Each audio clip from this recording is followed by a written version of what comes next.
You clicked on this video because you want to find direction and purpose in your life. And in this video, I'm going to talk about the number one thing you need to do in order to find that.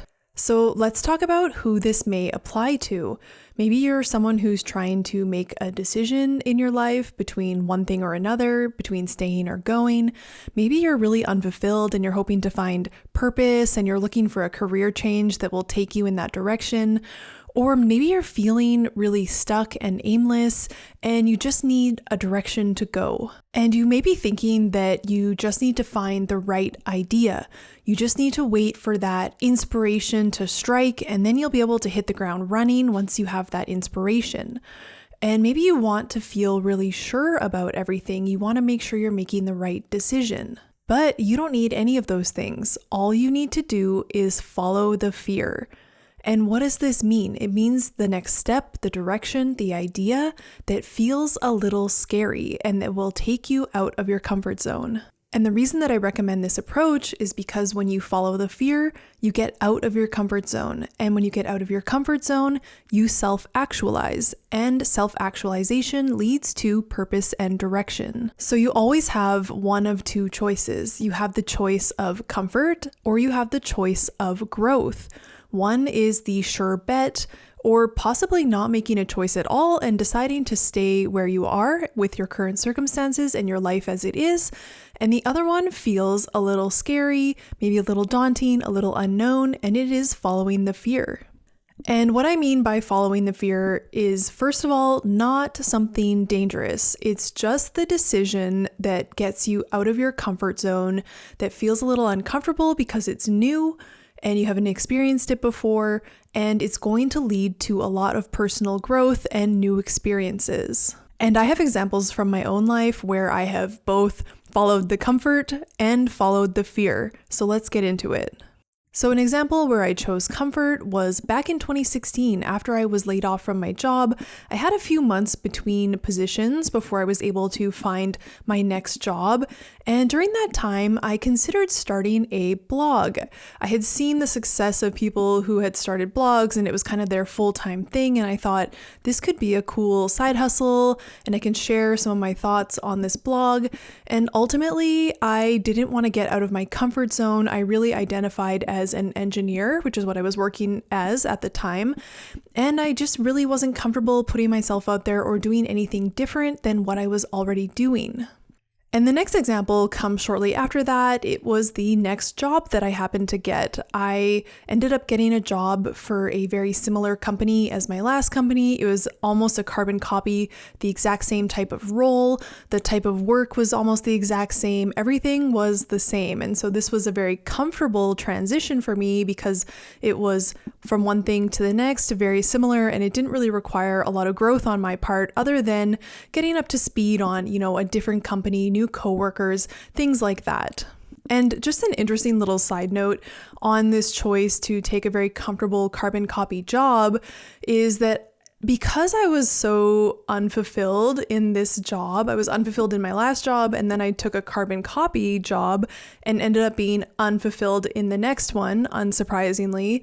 But because I got to that point where I was really aware that I was unhappy in that position, it set me up to be able to take on the next big jump out of my comfort zone, which was the next job that I took, and I'll talk about that now. So a few months into this new position that I had just taken, I was sent a job posting for what would have been my, at the time, dream job as an engineer. And because I had kind of stayed in my comfort zone and I wasn't happy in this new position, I was open to considering the job posting, actually applying, going through that whole process, and ultimately I ended up getting a job offer for this dream position. And this is an example of how I followed the fear because this new position was in a new city. And it was also a different type of work environment. I had previously been working in the private sector as a consultant, and this was for a municipality. And so it was going to be a lot of change, a new city, new friends, new apartment, new type of work, and a new role where I was diving into the types of projects that I was passionate about. And so this was a lot of change being presented to me, and I had about 24 hours to sleep on the offer, and then I had to give them my decision. And there was a split second where I almost just backed out because it was a little overwhelming and there was just so much change that was going to happen. And then I just knew that I had to take this leap and move forward. And a couple of things that helped me in taking this leap and following the fear were, one, like I said, this was my ideal type of work. This was going to be my dream job at the time. This was the type of projects that I was really passionate about. And so it was exciting to move into that field. And second, this was a city that I'd always kind of idealized or romanticized in my mind. I had visited a couple times and I had always thought to myself, I would love to just live there for a year, try it out, see what it's like. And so everything kind of lined up where it's this combination of work I'm passionate about in a city that I was interested in living for at least a year. And so that helped me take that leap and follow the fear. Another smaller example of following the fear is when I was ready to leave engineering, and part of my process was I had started to side hustle because I wanted to start making some money on the side, figure out, what came next after engineering. And so side hustling was the route that I took. And one of my early side hustles was photography. It was actually my first side hustle, the first time I had done anything that was not engineering in almost a decade. And so one of the things that I did to follow the fear was, as I was building my photography business, it was a little bit scary to start to tell people that I was now pursuing a photography side hustle. And I think it was a little bit scary because it was a whole new identity. It was putting myself out there. And also because I was thinking, are people going to think that I'm going to try and quit engineering to be a photographer? I was a little bit nervous about that at the time and just about anything kind of getting back to my employer or something like that. But part of the following the fear process was putting myself out there and saying, hey, I'm doing this new thing. I'm starting this side business. I'm embracing this other side of myself and this other identity that is not an engineer, and I'm going to try it on. And so as that continued and as I got ready to finally leave engineering, the next big thing where I followed the fear was actually taking that leap to quit my 9-to-5 job. I had gotten to a point where financially I was ready, my plan had all taken place, and I had reached the month that I had calculated to be my quit month. And all I had to do was take that next step and hand in my notice, and then I would be on to the next journey, the next adventure in my life, which was self-employment. And so, of course, this was a really scary step because I was about to leave behind a lot of security and a good paying job and a position that I knew would be there for me moving forward if I wanted it. And I was about to take all of that and trade it for finding purpose and fulfillment in my life and pursuing self-employment and really following what I knew my gut or my higher self or my heart, all of those things was pulling me in this direction. And I knew I just could not stay at this job any longer. But of course, it is scary to follow the fear and leave all those things behind. And there was a while there where I was kind of like, maybe I should just push it down the road a few more months. Maybe I should just save up a little bit more money. But ultimately, I followed the fear and I said, you've stuck to the plan. This is the month you said you were going to hand in your notice. So now you're handing in your notice. And I went through with it. And so another more recent example is to finally get on YouTube. I really wanted to have a social media platform that I started putting my time into, and I really wanted to connect with you, and YouTube just was a natural next step for me because I had been a long-time consumer of YouTube videos and personal development on YouTube. And I thought, I could probably do that. But of course, it's a little bit scary to put yourself out there on the internet, especially in video form. It feels like the most exposing. You have the least control over, you can post perfect photos on Instagram or whatever, or you can talk into a podcast. And YouTube for me just felt like the most uncomfortable platform, but it also was the platform that I was the most used to. And so I thought, I kind of feel like I have an idea of how to be on YouTube. And so that was another instance where I had to follow the fear. I had this nudge. I just had this call that was like, you should go on YouTube. And so I took that step and I followed the fear. And all of these examples that I've shared with you are examples that moved me forward in life, that got me out of my comfort zone, that required that I grow in some way or in many ways as a person. And that can be one of the kind of signposts that you know you're taking a decision that's moving you forward in life, that's getting you out of your comfort zone, is when you are growing and experiencing new things. And you can see from my examples where I chose comfort, I didn't start the blog, which would have grown me in a number of ways. Like I would have had to figure out how to blog and how to write, and that would have improved those aspects of my abilities. And when I took the job that was the carbon copy of my last job, I didn't really have to grow a lot. Like I kind of knew how to do the projects already. And so it was just this thing that led to more dissatisfaction, and I wasn't growing or moving forward.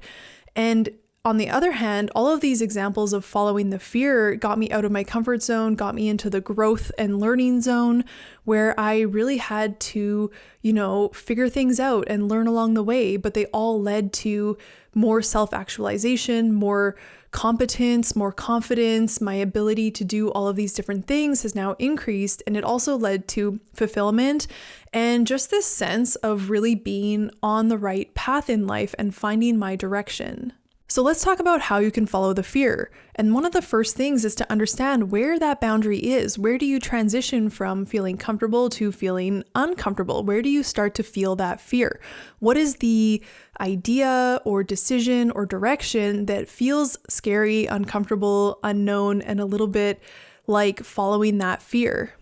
And of course, it's hard for me to really speak to where you are at right now in your life. I've given a lot of different examples in my life of how I've kind of followed the fear and how it can look. Maybe it's a decision between staying or going, one thing or another, or maybe it's just this step to put yourself out there. Really, you have to look at your own situation and say, what is the scary decision and what is the comfortable decision?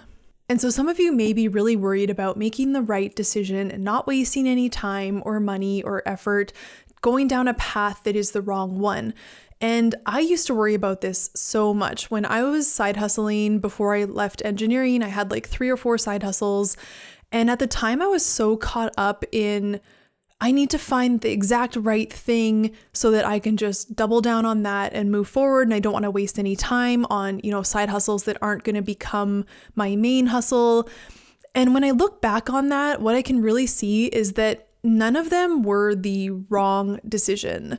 Even though I'm not really doing any of those anymore, none of them were the wrong decision because all of them got me out of my comfort zone and trying new things and expanded my skill set. And even though I'm not doing those jobs or those side hustles aren't what I'm doing now, a lot of the skills that I learned and a lot of the ways that they got me out of my comfort zone have all contributed to what I'm doing now and where I'm at now. And so when I look back on what I learned from that experience, it's really that there isn't really a wrong decision. The right decision that you can make is the one that gets you moving and gets you out of your comfort zone and gets you growing and moving in the direction of being your highest, most self-actualized self. And so if you're really caught up on making the right decision, then hopefully that can help you and you'll understand now that it's just about following the fear. Take the direction that gets you out of your comfort zone, that starts to grow you as a person, and you can go from there. Another misconception or another thought you may be having is that following the fear feels very risky and maybe a little bit rash or unthought out, and that is not the case at all. If this decision that you're making needs a plan, then make a plan. If it doesn't, then it's a different situation. Like when I was leaving my engineering career, I followed the fear, but I had a plan. It took me 4 years and I followed through on my plan and I finally was able to leave. But in the case of, say, my photography side hustle, I didn't need a plan to start announcing to people that I was starting a photography side hustle. That was just kind of something that I had to do. And so look at your own situation, look at what following the fear requires of you. And if you need a plan, then make one. We don't need to go, skydiving without a parachute here. You can have a plan and still follow the fear. And really the last thing that you need to do then is to take that first step. And I am really a fan of the slow and steady approach. I find that if you jump in and dive into the deep end, yeah, you can take a big leap, but often in my experience, when you kind of bite off more than you can chew and you jump into the deep end, you kind of take one big leap and then you either stall out or end up doing kind of a one step forward, two steps back type of thing where, you know, you kind of overwhelm yourself or you overwhelm your nervous system, and it kind of causes you to like freeze up or to start backtracking. And that's because you went from your comfort zone and you jumped right over the learning zone, and now you're in the panic zone and you've kind of gone beyond what you have capacity to handle. So I really like doing gentle, slow and steady exposure therapy where it's kind of one step at a time out of your comfort zone, so that, you know, when those fears or those limiting beliefs or doubts or you get triggered or activated, whenever that comes up, you've only gone a little bit and you can then deal with that as they come up instead of kind of this huge shock to your system. So another thing I want to talk about really briefly is being too tired to go through this process. And if you're someone who is pretty dissatisfied at work, you're pretty tired, it takes a lot of willpower to show up every day, you may be feeling like, I just don't have the energy to go through this. And that's something that you'll have to determine for yourself. There were definitely times in my life when I wasn't really open to getting out of my comfort zone. And the longer I stayed in my comfort zone, then I got to a point where I was like, okay, I need to change something up because I just cannot keep moving forward like this. And so I want to talk about the process of how I see growth happening. I think that sometimes we can feel like it's kind of like a hamster wheel or like a never-ending thing where you like start personal development and it's never going to stop. Like that whole idea of like 1% better every day. For me, that sounds great, but then it's like, wait, 1% better every day. Like, when do I get a little break? When do I get a rest? I'm already so tired. How am I going to keep that up, you know, all year? And that's not really what personal development or growth looks like in my experience. I think that it is more like a series of, you know, growth periods and then plateau periods. And so the growth period is where you're starting something, you're building it up, and you're getting it to work, you're growing, you're figuring it out, and then eventually you will plateau.